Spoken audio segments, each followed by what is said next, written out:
Hey, and welcome back to Riley's Library's 12 Days of Bookmas.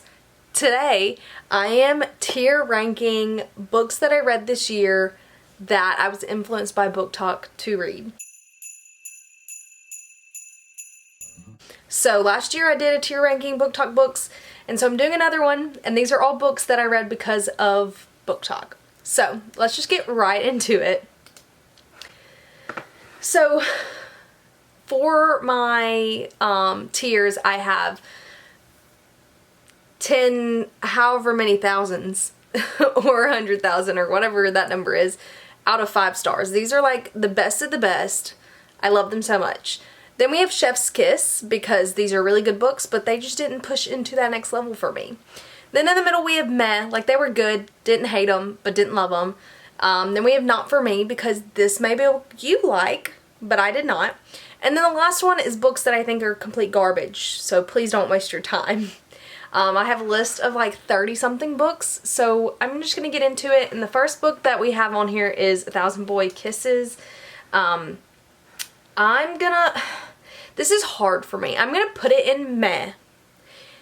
It would go between that and Chef's Kiss because I did sob like a little baby. Okay, I have a TikTok on this where I'm literally crying reading it. I did really enjoy this book, but the writing is not good. And the more I think about it, like overall the book it's not a masterpiece, okay? But it did make me cry and make me feel something, so I'm giving it that. So it was good, but not like the best.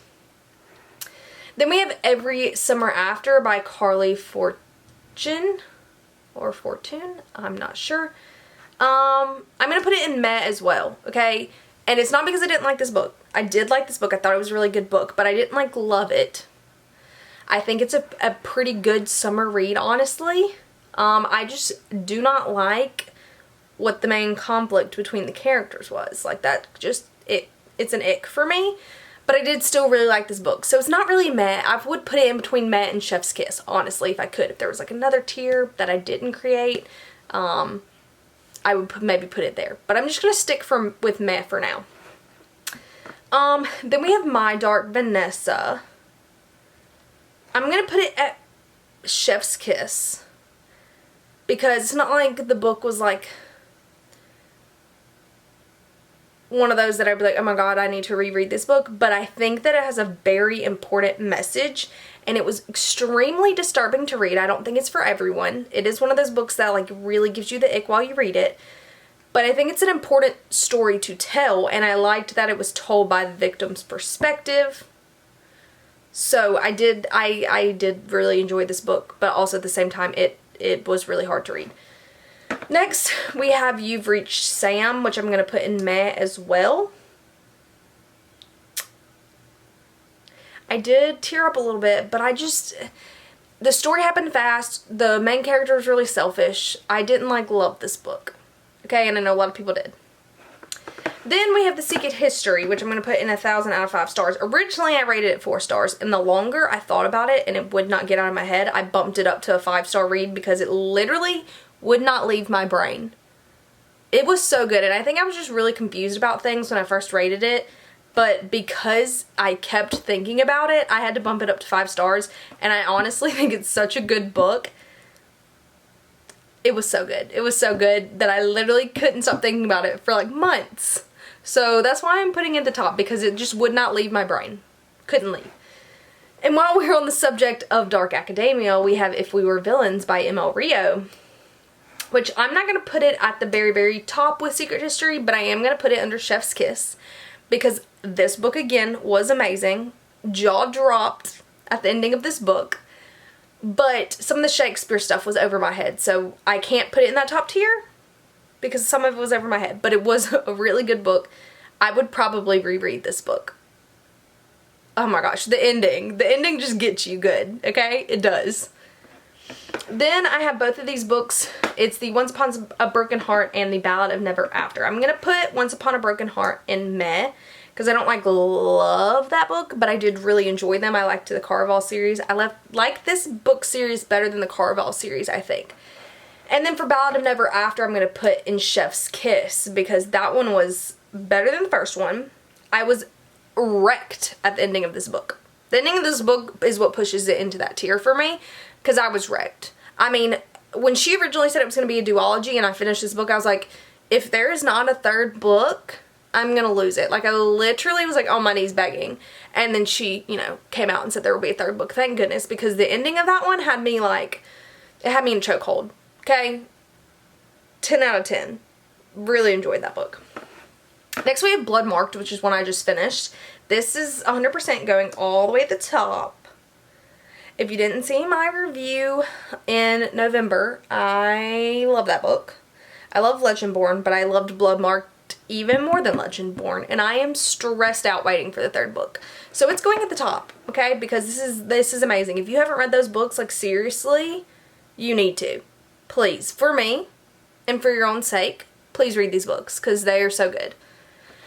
Then we have It Happened One Summer and Hook, Line, and Sinker, which are both going to go in meh.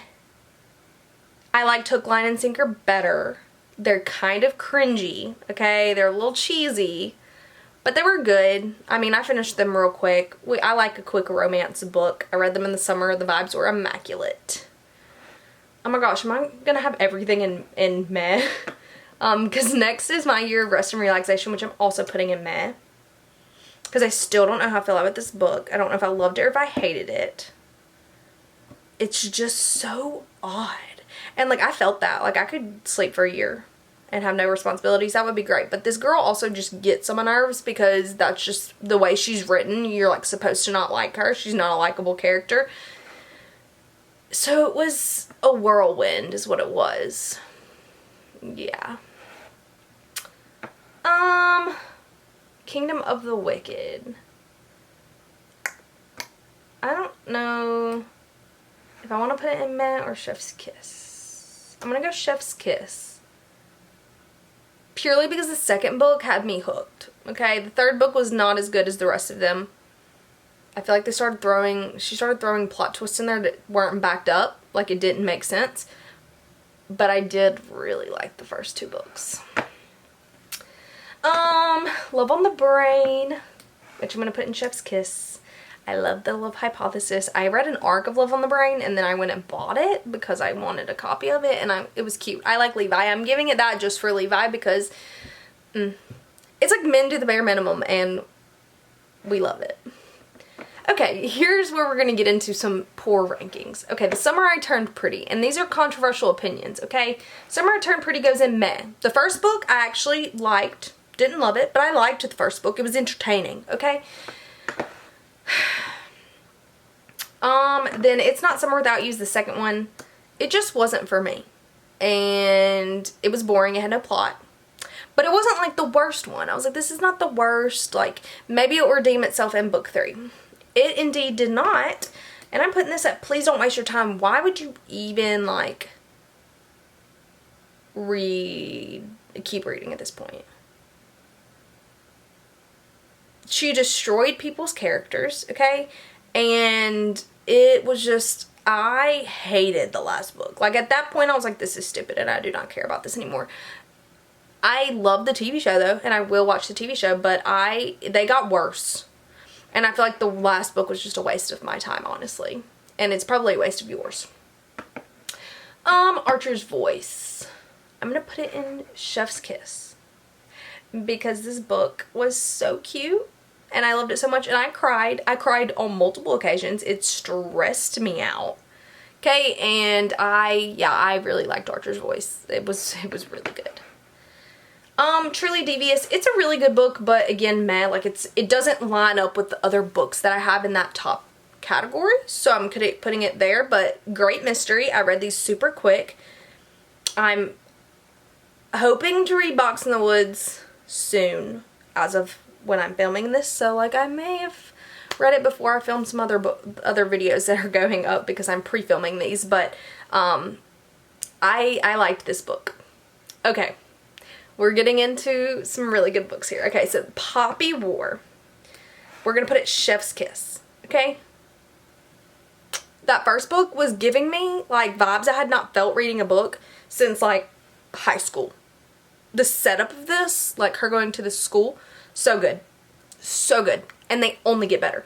Dragon Republic I'm also going to put in Chef's Kiss, okay? The Betrayal, all of it, okay, all of it. I loved it. But then The Burning God, oh my gosh, no book has ever wrecked me the way this book wrecked me. It's been months.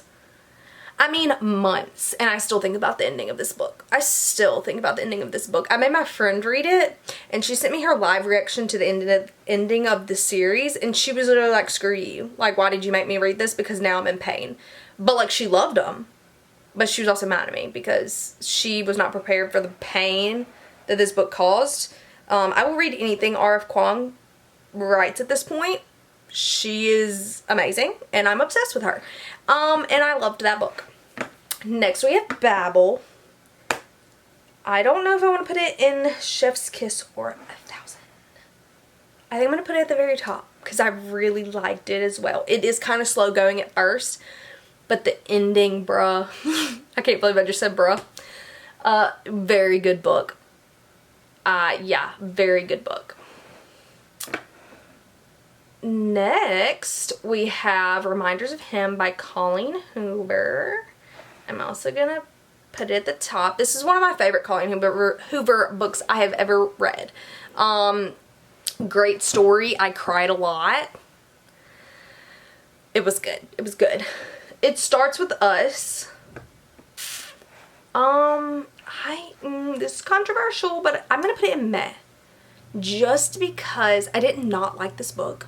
I just don't think it's good enough to go in Chef's Kiss, even though I rated it 5 stars. I just feel like it was a cash grab and not my favorite thing I've ever read. And I honestly think we should have just left it where it was. But I still really liked this book. I just don't, because of how I feel about the way that this book was published, I just don't feel good putting it up there with the rest of my, like, babies. Zodiac Academy, we're going to put it meh as well. I liked it, but it wasn't, like, the most amazing thing I've ever read, but I liked it. Atlas Paradox is also going to go in meh. If you watched my review of it, I did not like it as much as Atlas 6. I think that it will be redeemed in the new one, which I think it's the Atlas Complex. The ending was the only redeeming qualities it had. Tender is the Flesh. Okay. I'm going to put it in not for me, and not, it was a good, and I did not like it, but it was just a trip, and I don't think that it was as good as these books. I did not like it though. It just was not my thing. Not my thing, really. Spanish Love Deception. Okay, this is controversial as well. I think this is hot garbage, okay? I hated it. The pet names are so disgusting. Like, I think that I have a review up on my channel about how much I did not like this book. If I do, I'll put it up here so you can go. Like, any of these that I have a review of, I'll try and put a card for them up here. Yeah, I hated it. Absolutely hated it. Would never read it again or recommend it to anyone. And the girl just doesn't eat, and we act like that's, like, not a problem. I don't like that book. Okay, Crescent City. The first one's going in meh, because it was meh. It was very long, and I did not love, and I am a Sarah J. Maas stan. Like, I know people have problems with her, but I love her. So it's going in meh, but House of Sky and Breath is going up there in my favorites. Okay, because the ending of this book. That's the only thing you need to know. That's the only part of this that, like, would push it up there for me, because when that happened, I cried and I was in shock, and I've thought about it every day since. Literally every day since. So I'm obsessed with that book as well. So there is my tier ranking of the BookTok books that I read this year. Some of these you may not see them as BookTok books, but these are books that I read purely because I saw them on BookTok and someone recommended them on BookTok, and so that is why they ended up on this list. If you want to see my tier ranking BookTok book video from last year, it will be up here, and feel free to go do that. That has some more of the, like, basic BookTok books, because that was when I first started doing BookTok, and I had read a lot of those, like, when you think of BookTok, you think of them like Song of Achilles, that kind of thing. But thank you so much for watching, and I'll see you in the next one. Bye.